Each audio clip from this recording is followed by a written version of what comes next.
Mahigit 12 oras nang nasusunog ang isang pabrika ng tinapay sa May Kawayan, Bulacan. Nailigtas naman ang mahigit 300 empleyado na nagtatrabaho sa pabrika. Mula sa May Kawayan, Bulacan, ito ang balita ni Nestor Torres, live. Yes, Nestor, go ahead. Yes, Angela, magandang hapon. Umakyat na sa PIP alarm ang sunog sa planta ng tinapay ng Lemon Square Factory dito sa May Kawayan, Bulacan, pasado alas 11 kagabi. Nabalot ng makapal na usok at malakas na apoy ang buong paligid sa lugar. Kinakailangan pang magtulong-tulong ang 16 na fire truck sa iba't ibang munisipalidad sa Bulacan. Subalit hanggang ngayon ay hindi pa rin ito tuluyang napula dahil sa matinding apoy sa loob ng pabrika. Ayon sa mga empleyado, nagsimula ang apoy sa ground floor sa pagawaan ng cupcake. Dahil dito, agad na pinalabas ng gwardya ang mahigit 300 empleyado sa loob ng pabrika. Nang makalabas na ang mga empleyado, nakarinig sila ng pagsabog sa loob ng planta hanggang sa tuluyan ng masunog ang 4 na palapag ng pabrika. Mga 11:20.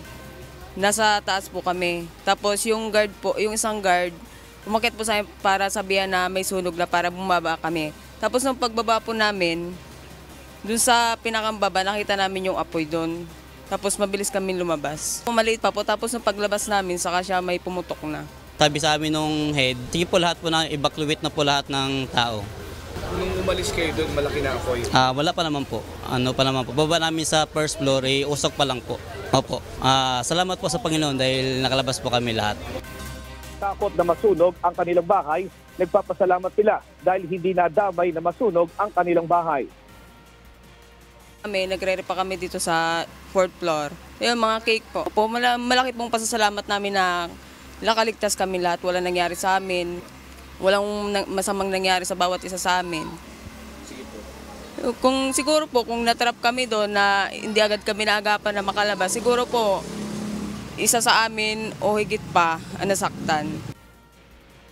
Nahirapan naman ang BFP na pulahin ang apoy dahil sa mga plastic at makina na pinaglulutuan ng iba't ibang uri ng tinapay.